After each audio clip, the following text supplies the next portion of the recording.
Support for I Hear of Sherlock Everywhere comes from MX Publishing, with the largest catalog of new Sherlock Holmes books in the world. New novels, biographies, graphic novels, and short story collections about Sherlock Holmes. Find them at mxpublishing.com. And by the Wessex Press, the premier publisher of books about Sherlock Holmes and his world. Find them online at wessexpress.com. And from listeners like you who support us through Patreon. Bonus material, thank you gifts, and more await at patreon.com/I Hear of Sherlock. I Hear of Sherlock Everywhere, episode 236, The Legion of Zoom. I hear of Sherlock everywhere since you became a chronicler. In a world where it's always 1895, comes I Hear of Sherlock Everywhere, a podcast for devotees of Mr. Sherlock Holmes, the world's first unofficial consulting detective. I've heard of you before. You're Holmes the meddler, Holmes the busybody, Holmes the Scotland Yard Jack in office. The game's afoot as we discuss goings-on in the world of Sherlock Holmes enthusiasts, the Baker Street irregulars, and popular culture related to the great detective. As we go to press, sensational developments have been reported. So join your hosts, Scott Monty and Burt Wolder, as they talk about what's new in the world of Sherlock Holmes. You couldn't have come at a better time!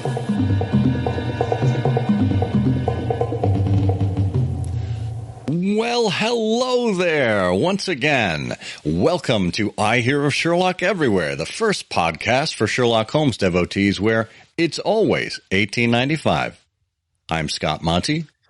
I'm Burt Wolder. And Burt, are you ready to have a show for our legion of fans?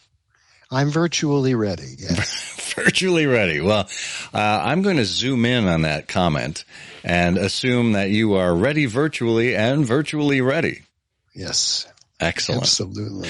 Well, we will be getting to an interview with three officers from one of the newest Sherlockian Scion societies, the Legion of Zoom, right after this quick housekeeping note in which we tell you that the show notes for this episode are available at ihose.co/ihose236, all lowercase. That'll take you directly to the ihearofsherlock.com website where you can browse around and sign up for email updates and anything else that tickles your fancy there. Of course, we are I Hear of Sherlock on all of the social networks, the main ones at least. And if you wouldn't be averse to this, we would really like your help in sharing I Hear of Sherlock Everywhere. Is there a Sherlockian in your life who has yet to discover the wonders of Sherlockian audio content? Is there a non-Sherlockian in your life whom you look at and say, you know, the stuff I do really isn't that crazy. You should listen to these two guys and... Oh, wait, I've gone too far, haven't I? Well, the point here is we would love your word of mouth to help spread the word about I Hear of Sherlock Everywhere. And of course, if you join us as a patron, which you can do either from the link in the show notes or from our website or going directly to patreon.com/I Hear of Sherlock, that will allow you to support the show monetarily. It will allow you to become part of a community of people who are growing there on Patreon, who get access to, well, outtakes, to other content that is specific to you as a supporter. And, of course, you get a thank you gift at various levels of donation. So we would appreciate your support on Patreon. We have some other news, too, that if you do support us on PayPal rather than Patreon, we are trying to steer people toward Patreon because of the system. It allows us to get those thank you gifts out a little easier. Our PayPal supporters now have access to the bonus content as well. And if you are a PayPal supporter, you should have received an email from us on exactly how that is rolling out. So check that out in your inbox. Well, this is when it's time to, well, normally what we would do is we would give you the biographies of each of our guests. And in this case, we're going to ask each one of them to introduce themselves because, well, they're too numerous. They are too legion for us to come up with on our own. So let's get right to it, shall we? We are happy to be joined by 3 officers of the Legion of Zoom. Now, what is the Legion of Zoom? Well, we'll find out about that in the context of our discussion with them. But just to make things fair, I'm going to let each one of them introduce themselves and tell us a little bit about their Sherlockian background. Edith, why don't you begin? Sure. I'm Edith Pounden. I'm a Sherlockian in Montreal, Quebec, Canada. My local scion is the bimetallic question, which is the scion of the bootmakers of Toronto, rather than the BSI. I'm not sure I have any Sherlockian bona fides. I know that that's what you're waiting for me to talk about. I don't have anything published in this realm. I've done a few presentations at the Crew of the Bark Lone Star, of which I'm also a member, many other scions. But I am doing some Sherlockian writing, which hopefully you'll hear about eventually once it's done. And I have just sort of a deep interest in Sherlock Holmes and Arthur Conan Doyle in general. Well, that's just fine. I think that's you are qualified. You've qualified to be here, qualified to talk with anybody really about Sherlock Holmes. That's all it takes. Rich, why don't you go next? Okay, I'm Rich Krisciunas from Northville, Michigan. Grew up in Detroit. I was a Wayne County prosecutor for 28 years, and then did defense work, and I've taught at University of Detroit Mercy School of Law. I'm a member of the Ripston Pippins and the Amateur Mendicant Society of Detroit and the Greek Interpreters of East Lansing and many other scions, including the Crew of the Bark Lone Star. I got into Sherlock Holmes when I was a kid and watched the movies of Basil Rathbone and kind of got away from it for a while. And then with the pandemic, I've gone full steam ahead, reading, writing, and attending meetings via Zoom. And I think one of the best things that I ever listened to was I Hear of Sherlock Everywhere. Oh, please. I've listened to over 150 episodes, and I've learned so much from that. I was telling Bert that earlier before we started, but it's true.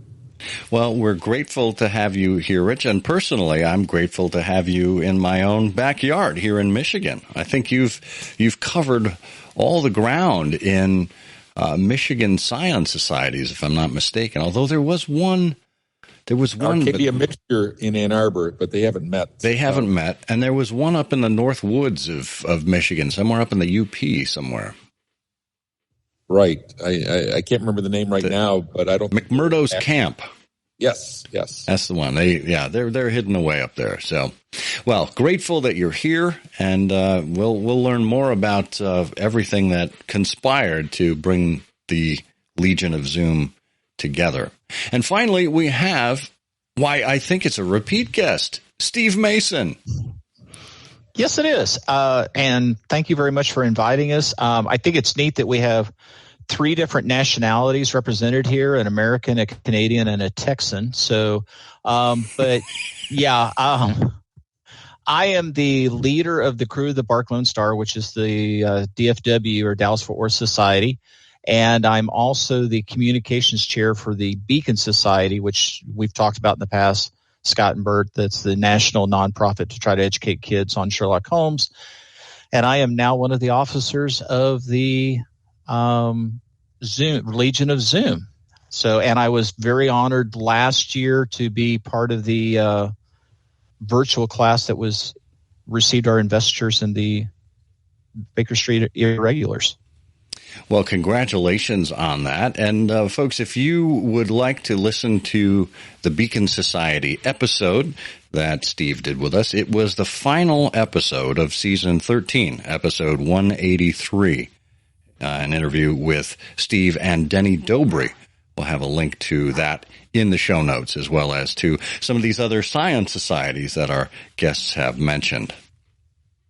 So why don't we get to the humble beginnings of the Legion of Zoom? Now, for those who are not familiar with the name Legion of Zoom, this is a play on words from fans of the Super Friends back in the 1978 season of Challenge of the Super Friends on Saturday morning cartoons, courtesy of ABC Television and Hanna-Barbera. There was the Legion of Doom, which consisted of 13 supervillains, headed up, of course, by Lex Luthor. So it's only naturally that we should find ourselves in the realm of virtual meetings in the pandemic, all using Zoom or other similar video technologies. But how on earth did a Sherlockian group come to have the appellation Legion of Zoom?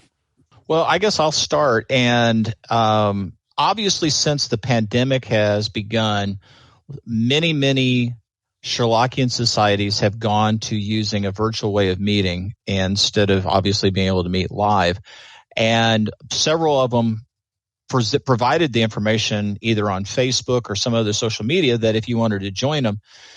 And so three of us, mainly Rich and Greg and I, just started going to over and over to these different meetings. And we just got to the point that we would see each other 5 times a week or maybe even 3 times a day, or, so just over and over again. And finally, Greg went one meeting, said, "I see you guys all the time. You are the Legion of Zoom," referring to Rich and I. Well, so I'm going to go out on a limb here. Based on that schedule, it sounds like the two of you must be retired. I'm partially retired. I still work part-time for the federal government. I work 4 hours a week on Wednesdays, 8:30 to 12:30. Wow. I love that schedule. So it frees you up to do things that you love. And obviously, everyone here is a Sherlockian. Talk to me a little bit. Well, Rich, why don't we start with you about your Sherlockian activities before the pandemic? I mean, obviously, we're hampered by, where we can feasibly get the travel and whatnot. But what was your outlook on the world of Sherlock Holmes groups pre-pandemic? Well, I found after I retired from my job, I went online and I found the Amateur Mendicant Society was still in existence. And I had attended an Amateur Mendicant Society meeting, I think in the 70s or 80s. And I thought, wow, it's a nice group of people. And then I was too busy with work, and so then I stopped going. And I saw that they were still in existence. And maybe like 3-4 years ago, I started attending their meetings. And I attended a meeting, and it was a dinner, and I didn't know anybody there. And Regina Stinson? Regina Stinson was at a table. And so she said, "Come sit with us." And so I sat with her, and she told me about her organization, the Ribston Pippins. And I said, I'll come to that as well. And then I had such a good time at those two meetings, listening to all of the presentations and the quizzes. And I won a quiz. And so I said, I've got to go to more of these. So I found that they had one in East Lansing, and I drove out there. That's about 70 minutes. And it was just, there were, a lot of people, very knowledgeable, who had been reading Sherlock Holmes for a long time. And I have an addictive personality, so I just continued to read. And then there was the Fortescue Scholarship that the crew of the Bark Lone Star, or I think it's the Beacon Society, runs that. And so I started doing all of the quizzes for the Fortescue Scholarship, and I passed all of those. And then there was the Arcadia Mixture in Ann Arbor, so there was another one to go to. And then all of a sudden, the pandemic hit, And so there was no opportunity. I'd gone to Dayton for a conference, and I was scheduled to go to St. Louis for the parallel case, and I was going to go to another conference in New York, and then the pandemic hit. So I was unable to continue to go, and so Zoom was the next best thing. And Steve and I would exchange links to the different meetings that people started having on Zoom.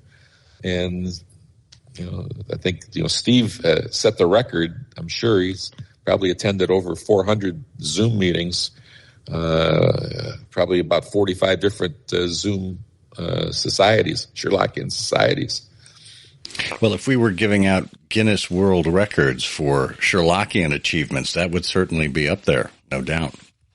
Well, Rich, what you've described in terms of attending a variety of these gatherings, both events as well as societies, groups, everything has a different feel. Every group, every event is run a little bit differently. And we talked about getting involved in Sherlockian clubs and societies back in episode 110. So if anyone is interested in kind of boning up on what it means to be part of a Sherlock Holmes society, this would absolutely, I think, be considered part 2 of that episode, because we're talking about a very different way of meeting now. So, Edith, up in Canada, where you've got the bimetallic question there in Montreal, and you've got the bootmakers of Toronto. Those are 2 pretty significant groups. Are there other kind of branches? Are there other small groups that meet? And how often do those larger groups get together? That's a great question. There aren't too many that are represented online, as far as I know. The Stormy Petrels of BC meet regularly online. At least they have till now. I'm not sure how much more they will do online. And there's the Sesquippedalians of London, Ontario. Can you guys think of any other Canadian ones that are active? I think the Sesquippedalians meets every month. I think the Sesquippedalians are going to continue meeting via Zoom. Yeah. And we are as well for the foreseeable future, I think, yeah. So in some ways, the Legion of Zoom has really broadened Canadians' pathways to meet with other Sherlockians. Yeah, I think that's certainly true. It's a more international flavor than it used to have, I guess. I really miss the very, very brief window where we could go to the Sherlock's Holmes Society of London meetings, because they're not online and haven't been for quite a while, but that was nice for a bit. And as well with the Paris Society, who's no longer online. But I guess Canada and the US are pretty much the main internet based societies that are meeting now still. I know that the Sesquippedalian members wanted to come to the Detroit meetings, the Amateur Mendicant Society, and then you can't go over the border right now. So, but they plan to come in the future. And I wanted to go to London, and then I couldn't get in for the same reason. Yeah. Well, we'll try and keep those truckers away from the bridge if we can. So Edith, as you discovered more of the American meetings, is there anything that surprised you along the way? I think probably what surprised me most was my interest in in joining these meetings, because I was sort of a Sherlockian loner for a really long time. And I only just joined the bimetallic question shortly before the pandemic. So I was sort of new to the whole social aspect of Sherlockian studies when the pandemic hit. And I think that's probably why I took to the Zoom meetings sort of more than many in my own group here. Just there were a couple of really big events. The Scintillation of Scions was online, and the Left Coast conference was online.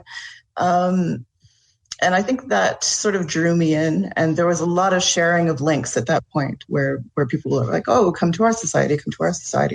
And I took up most of those offers. So I think we all sort of ran into each other a lot in those early days, which was really nice and sort of bonded us together a little bit. So, Steve, I've got a couple of questions about the organization, but before we get there, what does the future of this look like post-pandemic? Do you have any sense of the trends? Because I would think that, when it's possible, I would think it would be in everybody's interests to have sort of a hybrid approach. I mean, not every meeting needs to be in person. You could meet more frequently if you had a couple of online meetings. It's possible to have elements of an in-person meeting that's also shared with people outside the room because, as Edith said, one of the few nice things about the pandemic is go to a meeting and you get to see, some of your friends who are in London, some of your friends who are in California. So, what does the future look like to you? Well, let me backtrack a little bit and say that before the pandemic, and since I, am part of the Beacon Society, I would get emails from people right and left that would say, I'm now picked to run our society, and I have no idea how to run a society. And so do you have any suggestions? And we would throw out a few, and we would say, if you get a chance, go to another society meeting and see how they run things. This has been wonderful in the last 2 years because you can say, here's a list of 50 or 60 different societies that are running theirs online. Go on there and see how they run them and get a better idea of what to do. And Rich was talking about, actually, I'm up to almost 60 different societies I've been to. A lot of them I have really enjoyed because I've been able to see good things that they do and say, we ought to incorporate that into our meetings. And of course, there's a few that you say, I know never to do that in our meetings, and so while I agree, we're hearing of more and more societies that are trying to go back to live. But what we've also found, and I've sat through, 12 or 15 of what you would call a hybrid meeting where they try to do live and Zoom too. I will say most of those aren't working real well technologically, and maybe they'll get better as they do it, but there was still a lot of issues with it. But I'm going to speak for my own society, the Crew of the Bark Lone Star. Before the pandemic, we would have 20 to 22 average people at a meeting. On virtual, we're averaging close to 65 to 70. So we have more than tripled the size of our meetings. And we have people from all over the United States and Canada and a couple of people from England and one from France that join us at every meeting. I don't want to lose that. I don't want to, lose those people because they bring a lot to the table. And secondly, we are allowed now to get speakers that we never would have been able to get to Dallas, unless they just happen to be traveling down here like Bert, you did a few years ago or something. But, overwhelmingly our presentations were people within our own society. Now we can ask anybody around the world, would you like to talk to our society? And so it's been wonderful over the last 2 years. And so I will tell you that our society, what we've chosen to do is meeting with the officers and talking to people. We're going to continue meeting by Zoom from now on, or at least the foreseeable future. But what we are going to do is have a social dinner for the people in the Dallas-Fort Worth area once every 2 months or 3 months just to get together. But the actual meetings we're going to continue to do by Zoom. And I won't be surprised to see some of the other societies decide to do that same thing, because I've heard many of them say they don't want to lose all the people that have joined their societies through a virtual. What were some of the things that just speaking generally now, what were some of the do's that you picked up, or a do or two, or a don't or two from? I will volunteer one. I've been on some Zoom meetings that may have gone a little long, let's say. That was actually going to be my very first thing, is that if you put an agenda out that says we're going an hour and a half, do not go 2.5 hours, because people get very frustrated about that. And so stick to the agenda. If you're a little bit short, they're okay. Nobody ever complains about a meeting ending early. The second thing is, if you're running the meeting, know where the mute all button is at all times, because it can be very embarrassing to have people say things that they shouldn't have. But I will also say just some simple things. If you're running the meeting, make sure you have at least one co-host that can help you with the administration of the meeting, to let people in, to mute people, to spotlight people. especially with our group, if you've got 60 or 70 or more, and I know the Red Circle, they have over 100 people. That's too much for one person to try to handle themselves with all the stuff going on. Yeah, that was very good. So very good advice. So when you had to organize the Legion of Zoom, tell me a little bit about the mechanics of it. Tell me a little bit about the bylaws. I read through the bylaws earlier. So as I said, Greg came up with the slogan, of Rich and I that looked like we had, were the Legion of Zoom. And so Rich or Edith, it was probably around September, October, I came up with the idea that maybe we should come up with this Legion of Zoom. And up front, I will tell you, it was a lark. It was simply kind of a joke and just for the fun of it. But after a while, what we started seeing was a lot of people took it semi-seriously and said, I want to be a member. And what we recognized was we are honoring those societies that have continued to have meetings through a virtual basis. And we're honoring those people that took the time to go to several different society meetings. And because I was a believer that without Zoom, I think a lot of societies might have died out during the pandemic if they just couldn't meet at all for 2 years. So this is kind of an honor and a tribute to all those societies that have done that. And then I'll let either Rich, he actually drafted the bylaws, so he can talk about the bylaws. Oh, the lawyer. Sure. Yeah. Okay, I'm not the lawyer for the group. I'm the pettifogger. Well, that explains it. Yeah. What does a pettifogger do? And what other officer names are there? I forgot the names. Well, I'm the lead. I am the leader, and I'm the. We originally wanted to say the Zoom Whisperer, but somehow it seemed more appropriate to be called the Zoom Chatterer. So that's my title as the leader of these crazy people. So you're the one who shows up and says, "Is this thing on? Can you hear me?" Do I look kind of blurry on the camera? There you go. I'm also the money banks, which is the treasurer, and we have no dues. So you're a pettifogger and money bags. Yeah. Okay. Well, I am the curator, and I am meant to keep records, of which there are none. I like how this is all rolling out. This is great. It's an amazing society.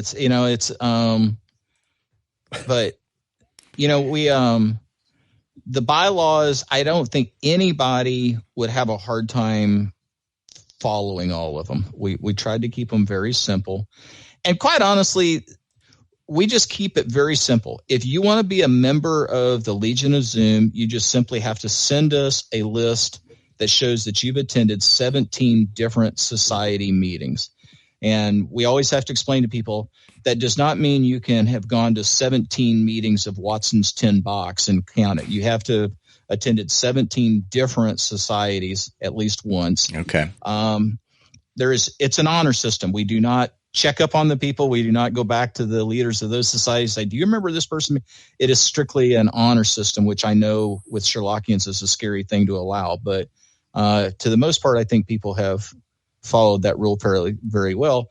And if you do that, then you get a nice certificate from us that's, suitable for framing or using wherever else you want to. And you get a background that you can put up during Zoom calls, which people have really enjoyed the background. What we did was we created a background of all the villains from the canon, the adaptations either in film or TV, such as Charles Augustus Milverton and Stapleton, but the actors that played them, so such as William Shatner and other people, and we designed a background that looked like they were on a Zoom call themselves, discussing their next plot against Sherlock Holmes and Watson. Great, I love that. So that's so fun, and in terms of the honor system and Sherlockians, I don't think we really need to worry too much about that. If you recall the original bylaws of the Baker Street Irregulars, there is some mention in there of letting your conscience be your guide. There's a long-standing tradition of this kind of tongue-in-cheek approach to bylaws, as well as the honorability of Sherlockians in general. Right. So that's fun. So when it comes to joining, you mentioned that people need to demonstrate that they've gone to 17 different societies' Zoom meetings. Why the number 17? Edith? 17 steps. Yeah. What's that? 17 steps at Baker Street. There we go. Of course. That there was famous... a big debate. Go ahead. There was a big debate between 10 and 15 and 20 or whatever, and it came up with 17, and we all like, that sounds good. One of those canonical numbers. I mean, there are very few numbers that we can put out. We had 221 and 1895. And that seems inordinate to ask people, well, except for Right. Steve, to ask anybody but Steve to attend that many meetings. So 17, the number of steps up to the sitting room, makes a lot of sense, because that's, you're taking 17 steps to go to these meetings. That's very, very much in line. Well, and I will say, there's at least 50 members now that have attended at least 17 meetings. Wow. Yeah, we're right at 50 people who have sent us the list and have received the certificate. Again, we want people to join. We do not want to be an exclusive society. And even though we have said a lot of societies are going back, I mean, week before last, Rich and I counted up, I think there were 6 different meetings in 1 week that you could go to, towards your 17. And people can be a little creative about it. And I'm not going to say you're trying to cheat the system, but obviously, like if you attend let's say the Left Coast, conference happened again. Well, obviously that is sponsored by a society, or the 221 last year and the year before that was sponsored by the Atlanta Society, or the Scintillation of Science is sponsored by a society, so and one of the bigger ones was during the VSI weekend, Brad Kiefhofer and Madeline Quillen has held a 5 or 6 hour event that was sponsored by a couple of societies. So you can count those, because it's considered a society meeting. If we ever reach a point where there are fewer than 17 active societies online, Brad Kiefhofer will probably step in and create enough opportunities for people to join the Legion of Zoom. Right. It is strictly for the fun of it. Well, of course. The moment we stop having fun doing this stuff, I think it's all over.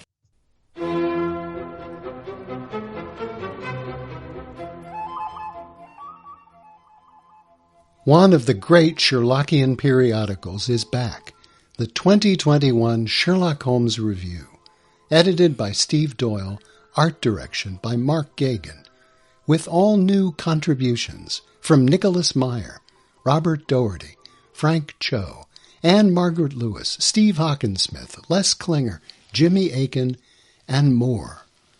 118 pages about Sherlock Holmes, the illustrators, community, collecting, comics, reviews, film and TV, scholarship, including new artwork, Irene Adler drawn by the inimitable Frank Cho.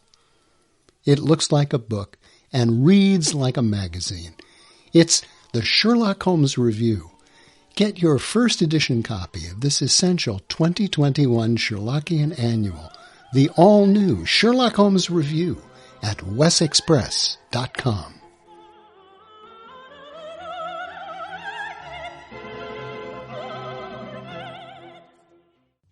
So where do people go to find out about the Legion of Zoom online? Well, since the treasurer has chosen not to charge any sort of fees, we are very limited on where we could put a website. But fortunately, the head of the crew of the Bark Lone Star does pay for a website and domain, and so we put a page underneath our website. So if they would just simply go to dfw-sherlock.org, and down at the bottom of the menu there is a link toward the Legion of Zoom, and they can go there and they can see all this stuff. And they're welcome to send me an email, and I will send them, because some people would say, I think I may have gone to 17, but I can't even remember them all. And so we have a list of about 90 different societies that have held Zoom meetings. I'll send them the list. I didn't want to post it online to make sure that some people were a little worried about that. But I'll email them a list and say, here's the ones that we believe or are pretty sure have had a virtual meeting. So you can use it as a checklist to see if you remember going to those 17.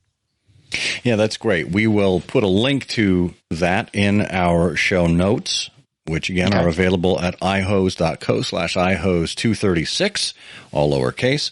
That'll take you, or just look in the show notes section of your app, wherever you're listening to us. That'll take you directly to the show notes where we have the Legion of Zoom website.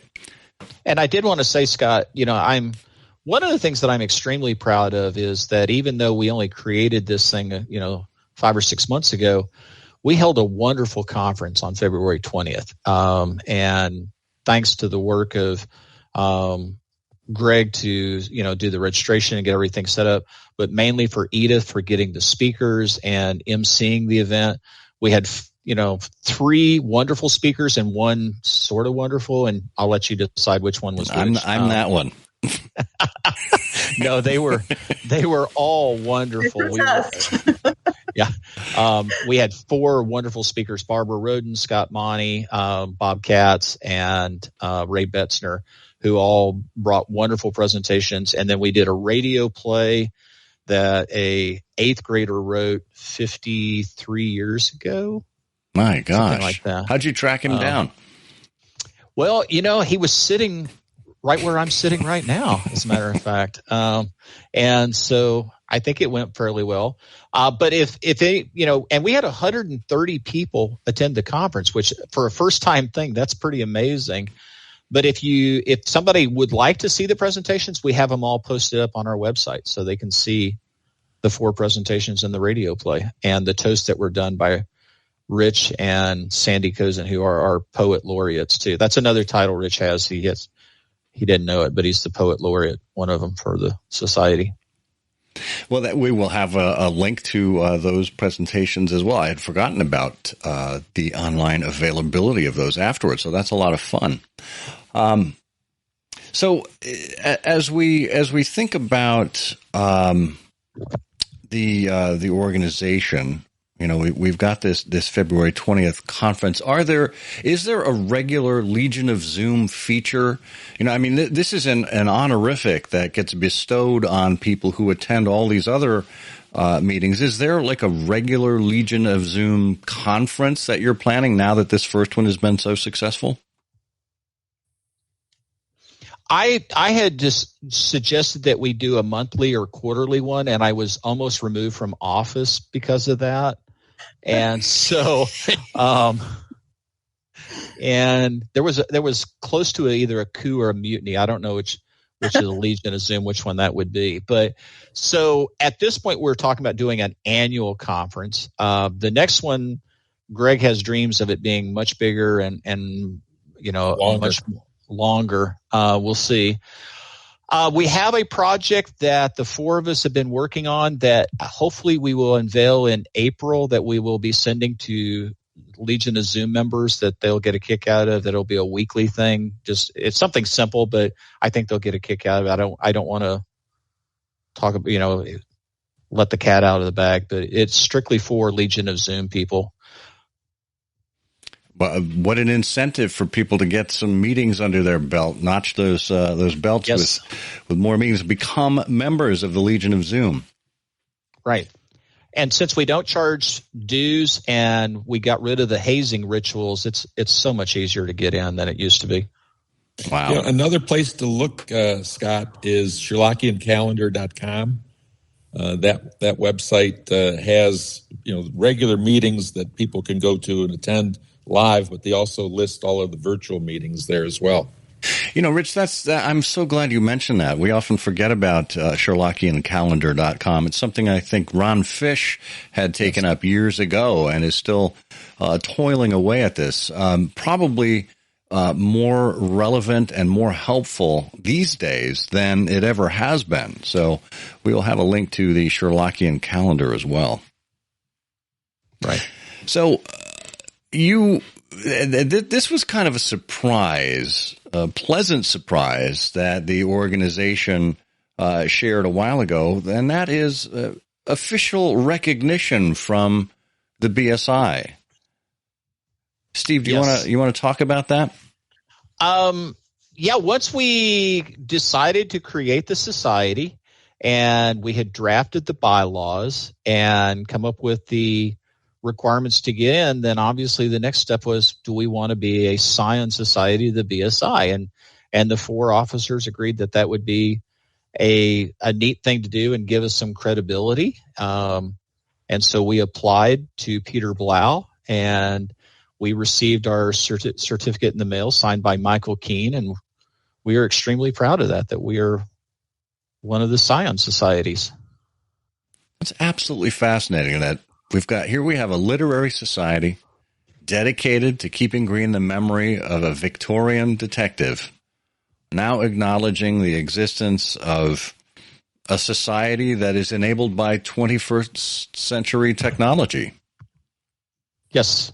Comes full circle. And, the interesting thing, too, is when you think about it, Sherlockians typically are not the most technologically advanced people. We tend to kind of drag our feet on most of these things. This is one of the reasons we put together a podcast in 2007. Even though it was cutting-edge technology then, we knew that the long tail was there and that people would eventually catch up with us. We know people like Sherlock Holmes on radio. We know people like talk radio. So we decided to combine the two. And what you've done here is simply tap into the cultural zeitgeist, the willingness and ability of people to use video technology to connect with each other. If we tried to do this on our own, if we tried to force it before the pandemic, even though the technology was there, what do you think the reaction would have been like? Not well, because I do think the majority of people do enjoy getting together and meeting in person. And so without the pandemic, I don't know that this would have flown. But I will also say, and then I'll let Edith speak too, one of the things that I've had an issue with for years and years and years, and I never could figure out a way to fix this, and I know, Bert, you and Scott have seen this for years too, that you would go to a meeting, whether it was our own meeting or, I got to go to a few of the Red Circle and a few of the Watson 10 Box, and I would see somebody give an outstanding presentation. And that was the end of it. Nobody else ever got to see it. And it just kind of died in obscurity after those 30 or 40 people at a society saw it. And so the Legion but Zoom in general has given a lot bigger chance for people to see presentations from around the country and around the world that they would never do. I still think there is a opportunity to try to capture, just like we did with the presentations for our conference, and put them somewhere so that if it is somebody that doesn't have a society close to them that they can't just go to, or their society's not active, or all they ever see is the same 4 people, I think there's an opportunity to post presentations online somewhere that anybody could see them and get a chance to share in our world. That's a fascinating observation, Steve, because essentially what we've got the makings of is like a TED Talk site for Sherlockians. Yeah. Make that happen, won't you? I'd have to talk to the other officers. Edith, have you got any opinions on this? Not really. Not on that topic particularly. I do feel like we should mention, since we're talking about virtual societies, 5 Miles from Anywhere, which is a virtual only society. But I think that they started during the pandemic as well. Who was that again, Edith? That's Derek Belanger's group, 5 Miles from Anywhere. 5 Miles from Anywhere. I love that. Yeah. Yeah, they meet once a month. And there's another group, obviously, now, the John Watson Society, that I think is pretty much going to, because they're spread out nationally, so I think they will meet virtually from now on. And we meet pretty much every Saturday to watch movies at 4 o'clock Eastern at Theater Goers Homeward Bound, which is run by Monica Schmidt and Greg Ruby. Right. Yeah, and we usually see the notifications for that in the Facebook group called the Strangers Room. And if you're not yet a member of the Strangers Room, we'll have a link to that in the show notes as well. All it requires you to do is to answer a couple of very simple questions about Sherlock Holmes, just to ensure you're not a bot, and we will let you in. The way that I look at it, Scott, is, and I know I may step on some toes with this, this is a hobby for us. And while it's a passion for a lot of people, it still boils down to it's a hobby. And it's to have fun and to get with other people that have the same interest and have fun. For example, I will say one of the things that's going on right now that I just get a kick out of, and I know, Scott, you're involved with it, is Greg Ruby setting up the Holmes Hysteria on Facebook, of basically doing a March Madness of Sherlock Holmes. I'm getting a kick out of that. And so I hope more people do that. And again, if they do it virtually, then more people around the country and internationally can see it. Yeah, absolutely. I think that the creativity of Sherlockians knows no bounds, and we're unleashing it on the world in various formats. We've got the Strangers Room there, where you mentioned, Greg, and the Holmes Hysteria, which is hysterical and fun. We started a Twitter community. I think we mentioned that on the last episode. Again, it's exclusive for people who want to sign up via Twitter. So you can just play in the community and not, have to worry about all of the other stuff that happens on Twitter. And really that's what the world of Sherlock Holmes and Sherlock Holmes enthusiasts is all about. It's about like-minded people finding each other, like-minded people exploring with great fun this little hobby of ours. I mean, it's been going on since the 1930s, or possibly before, in an unorganized fashion. And we just continue to iterate as the world changes around us. Well, Steve, Rich, Edith, thank you so much for joining us here on I Hear of Sherlock Everywhere and discussing with us the Legion of Zoom. Thank you. It was an honor.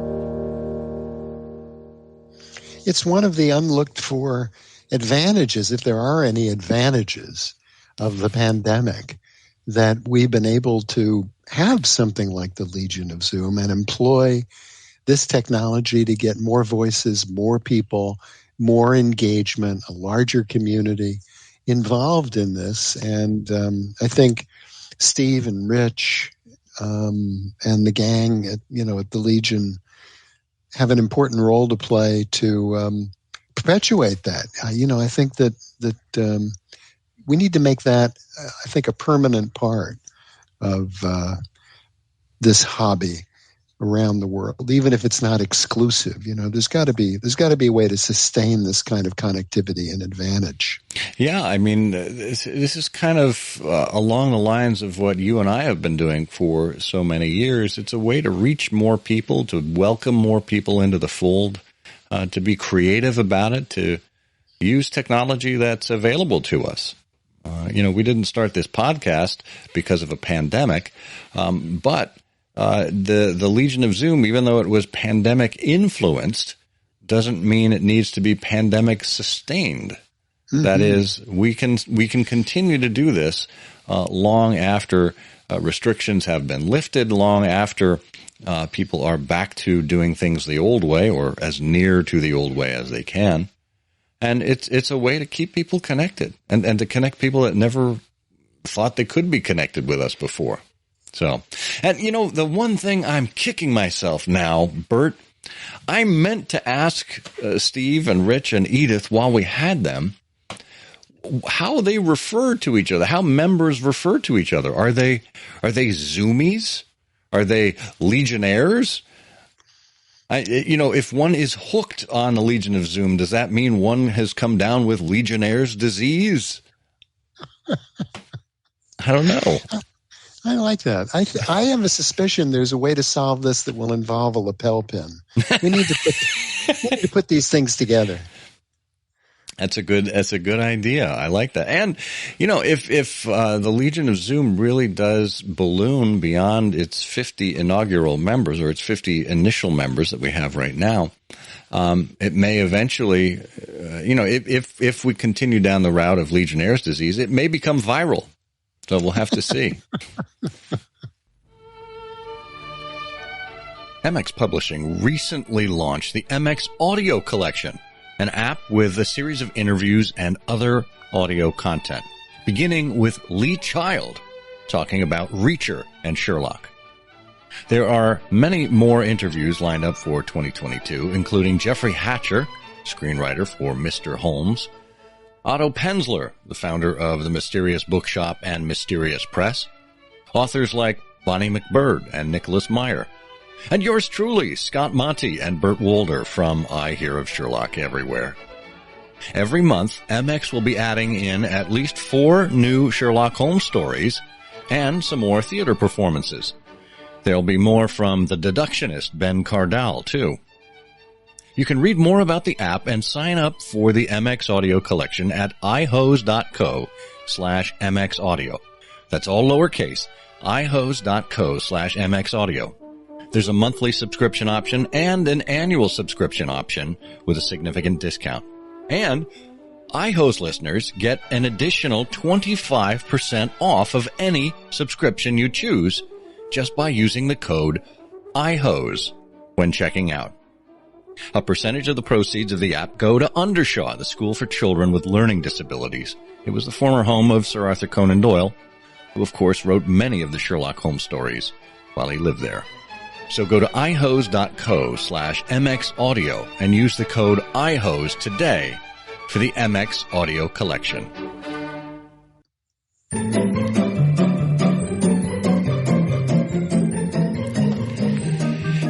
Hey, everyone knows the sound there, that theme song. That means it is time for everyone's favorite quiz show for Sherlockians.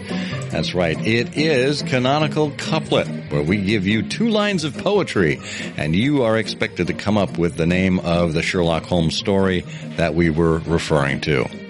Now, if you were around here in episode 235, you'll recall that we gave you this clue. A morning dash to Charing Cross. There's winter in the air. This inspector's 7 cases are in Watson's notes somewhere. Bert, do you know which story we are referring to in this case? Oh, yes. This is one of the cases that seem to involve the supernatural, but turn out to be just rooted in the plain experience of real life. It's the story of the scout troop that was lost in southeast England. It's the story that Watson called the Sussex Campfire. Holy moly. Wow. Well, just when I thought it couldn't get any worse. No, I'm sorry. We weren't looking for the Sussex Campfire. And we're going to turn to our old standby, Eric Deckers, who has written in to say, I think I have it. It took a lot of extra reading and research deep into Bert's personal files to find the answer.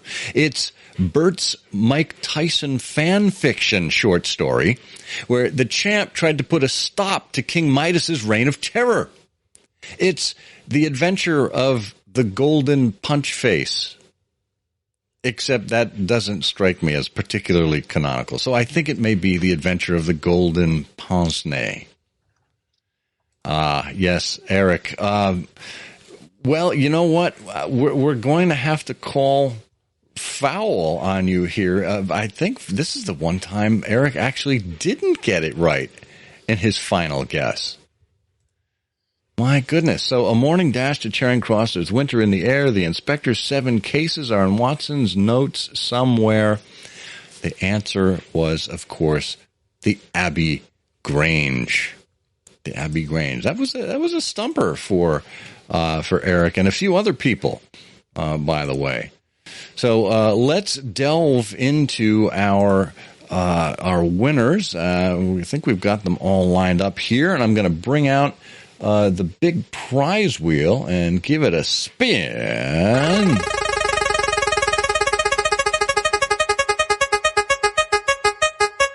And it's landing on number 29, and that means our winner is Rosie Waper. Rosie, congratulations. It's nice to see your name here. And we will be getting we'll be getting in touch with you so you can select which of David McGregor's books you would like to choose from as the prize. And that means it's time for this episode's canonical couplet. Bert, are you ready? I'm ready. All right. Well, here we go. With masses of material, there's always something new. This case is reconstructed from the lion's point of view. If you know the answer to this episode's canonical couplet, put it in an email addressed to comment@ihearofsherlock.com with canonical couplet in the subject line. If you are among all of the correct answers and we choose your name at random, you'll win. All right, and good luck with that. We will have a gift from the iHose Vaults for you. We have lots of wonderful things to choose from, so it's going to be one of those mystery gifts, which seems incredibly on brand for a podcast about Sherlock Holmes. Yes. Well, Bert, I can't believe we've done it again. Incredible, Waldo. Yes, I know. Amazing. Well, of course, if you haven't begun listening to our shorter show, Trifles, that airs every Wednesday, where we discuss some of the minutiae in the Sherlock Holmes stories, make sure you check it out at SherlockHolmesPodcast.com. And, of course, if you wish to get in touch with us, if you want to leave us a message of any sort, you can fire up that email at comment@ihearofsherlock.com, or you can even give us a phone call. Remember the phone? Why, that still works. Our number is 5-1895-221-B5. I love that. 5-1895-221-B5. And just leave us a voicemail there, and if we're impressed enough with your effort, well, maybe we'll put your message on the air. How about that? Well, do you have anything more to say for yourself, Bert?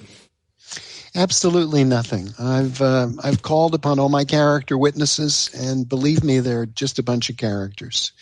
Well, so I've got no more testimony to introduce. I have to throw myself on the mercy of the court. Thankfully. Well, then this is the very merciful Scott Monty. And this is the mercenary Bert Wilder. And together we say, the game's afoot.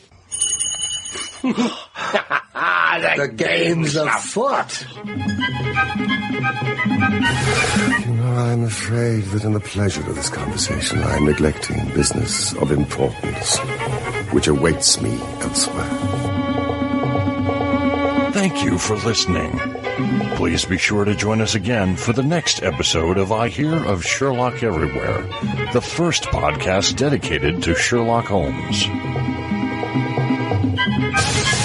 Goodbye, and good luck, and believe me to be, my dear fellow, very sincerely yours, Sherlock Holmes.